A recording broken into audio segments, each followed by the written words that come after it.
श्री महालक्ष्मी नमः। माँ महालक्ष्मीଙ୍କର ପ୍ରିୟ ବ୍ରତ ସୁଦୂଷା ବ୍ରତ ଚଳିତ ମାସ 26 ତାରିଖ ଫାଲ୍ଗୁନ ଶୁକ୍ଳ ଦଶମୀ ଗୁରୁବାର ଦିନ ପଡୁଛି।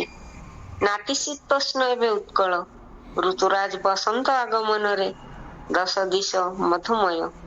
ଆମ୍ର ବୃକ୍ଷରେ ବକୁଳର ସମ୍ଭାର, ଶ୍ରୀମନ୍ଦିର ଶ୍ରୀକ୍ଷେତ୍ର ସର୍ବତ୍ର ଉତ୍ସବ ମୁଖର।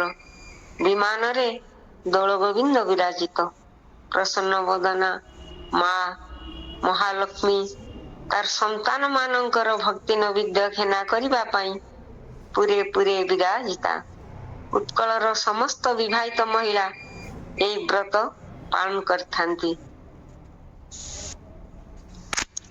ଯେ କୌଣସି ବ୍ରତର ଉଦ୍ଦେଶ୍ୟ ପ୍ରାପ୍ତ ବସ୍ତୁର ସୁରକ୍ଷା ଏବଂ ଇପ୍ସିତ ବସ୍ତୁ ପ୍ରାପ୍ତି ପାଇଁ ଉଦ୍ଦିଷ୍ଟ।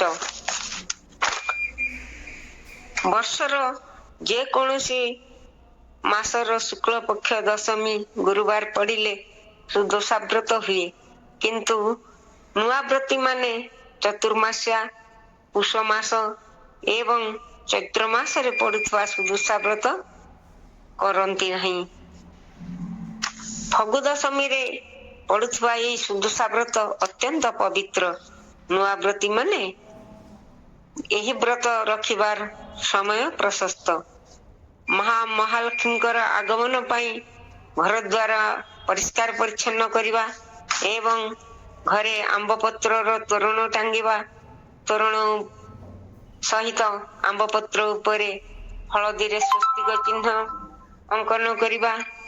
ଅରୁଆ ଚାଉଳ ବାଟି ଘର ଦ୍ୱାର ଚିତାରେ ସଜ୍ଜିତ କରିବା ଏବଂ ଗୁରୁବାର ପ୍ରତ୍ୟୁଷରୁ ସ୍ନାନ ସମାପନାର୍ଥେ ମାଙ୍କ ପାଇଁ ଅଷ୍ଟଦଳ ପଦ୍ମ କିମ୍ବା 16 କୋଟି ପଦ୍ମ କାଟିବା। 16 କୋଟି ପଦ୍ମ କାଟି ତା ଉପରେ ଆମେ ଖଟୁଲି ରଖିବା ଏବଂ ଖଟୁଲି ଉପରେ ନୂଆ ପ୍ରତି ହୋଇଥିଲେ 10 ଗୋଟି ଗୁଆ, 10ଟି ବ୍ରତ, 10 ଅକ୍ଷରରେ ନିର୍ମିତ ହୋଇଥିବା ବ୍ରତ ଏବଂ 10ଟି ଅକ୍ଷତ ଅରୁଆ ଚାଉଳ, 10 କେରା ଦୁବ ଏବଂ ବରକୋଳି ପତ୍ର ସ୍ଥାନିତ କରିବା। ପୁରୁଣା ବ୍ରତୀ ହୋଇଥିଲେ ତାଙ୍କର ପୁରୁଣା ବ୍ରତ ସହ ନୂଆ ବ୍ରତ ପୂଜା କରିବେ। ତତ୍ପରେ ଆମେ କଳସ ସ୍ଥାପନ କରିବା। କଳସରେ ଗୋଲାପ ଜଳ, ଗଙ୍ଗା ଜଳ, ଅଗରୁ, ହଳଦୀ, ଅରୁଆ ଚାଉଳ, କଉଡ଼ି ପକାଇବା ଏବଂ 7 ପତ୍ର ବିଶିଷ୍ଟ ଆମ୍ବ ଡାଳ କିମ୍ବା 9 ପତ୍ର ବିଶିଷ୍ଟ ଆମ୍ବ ଡାଳ ରଖିବା। ତତ୍ପରେ ଆମେ ପଇଡ଼ କିମ୍ବା ନାରିକେଳ ସ୍ଥାପନ କରିବା ଏବଂ ବସ୍ତ୍ର ପ୍ରଦାନ କରିବା। ମାଙ୍କୁ ଆମେ 3 ଧୂପରେ ପୂଜା କରିବା। ପ୍ରଥମରେ ବାଳ ଧୂପ ପୂଜା କରିବା। ମଧ୍ୟାହ୍ନ ସମୟରେ ଆମେ ଅରୁଆ ଚାଉଳରେ 10 ପୁର ଦିଆ ମଣ୍ଡା ପିଠା ପୂଜା କରିବା ଏବଂ ଅପରାହ୍ନରେ ପୁନଶ୍ଚ ବାଳ ଧୂପ ପୂଜା କରି ମାଙ୍କୁ ସ୍ୱସ୍ତନ ଗଚ୍ଛ କରାଇବା। ପ୍ରଥମରେ ଆମେ ଗୋଟିଏ ଗୁଆ ଧରି ସଂକଳ୍ପ କରିବା।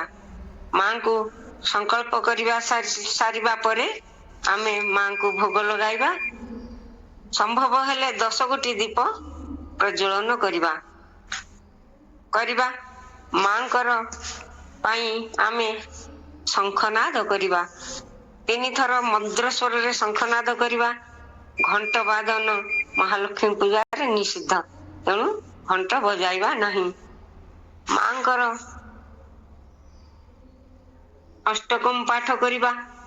ନମସ୍ତେ ତୁ ମହାମାଇ ଶ୍ରୀପୀଠେ ସୁର ପୂଜିତେ ଶଙ୍ଖ ଚକ୍ର ଗଦା ହସ୍ତେ ମହାଲକ୍ଷ୍ମୀ ନମସ୍ତୁତେ। ନମସ୍ତେ ଗରୁଡ଼ାରୂଢ଼େ କଳାସୁର ଭୟଙ୍କରୀ ସର୍ପ ପାପ ହରେ ଦେବୀ ମହାଲକ୍ଷ୍ମୀ ନମସ୍ତୁତେ। ଆଦ୍ୟନ୍ତେ ରହିତେ ଦେବୀ ଆଦ୍ୟାଶକ୍ତି ମାହେଶ୍ୱରୀ ଯୋଗେନ ଯୋଗ ସମ୍ଭୂତେ ମହାଲକ୍ଷ୍ମୀ ନମସ୍ତୁତେ। ସର୍ବଜ୍ଞେ ସର୍ବବରଦେ ସର୍ବଦୁଷ୍ଟ ଭୟଙ୍କରୀ ସର୍ବ ଦୁଃଖ ହରେ ଦେବୀ ମହାଲକ୍ଷ୍ମୀ ନମସ୍ତୁତେ।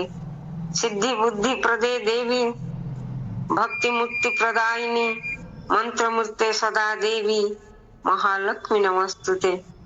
स्थूल सूक्ष्म महारुद्रे महाशक्ति महोदरे सर्व दुख हरे देवी नारायणी नमस्तुते। पद्मासन स्थित देवी परम ब्रह्म स्वरूपिणी परमेष्टि जगत माता महालक्ष्मी नमस्तुते। श्वेतांबर धरे देवी नानालंकार भूषिते जगत स्थित जगत माता महालक्ष्मी नमस्तुते। ओम श्री श्री नमः। तापरे आमे व्रत धारण करिबा। महालक्ष्मीकर 10 गोटी नामरे 10 गोटी गंठी दबा। लक्ष्मी, पद्मालया, पद्मा, कमला, श्री, हरिप्रिया, इंदिरा, लोकमाता, माँ, किरार्थी तनया, रमा।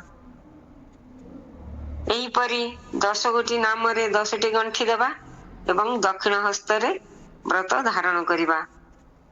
लक्ष्मी देवी नमस्तुभ्यं विश्वधात्री वरपदे शुभदे वरदे मात नारायणी नमस्तुते।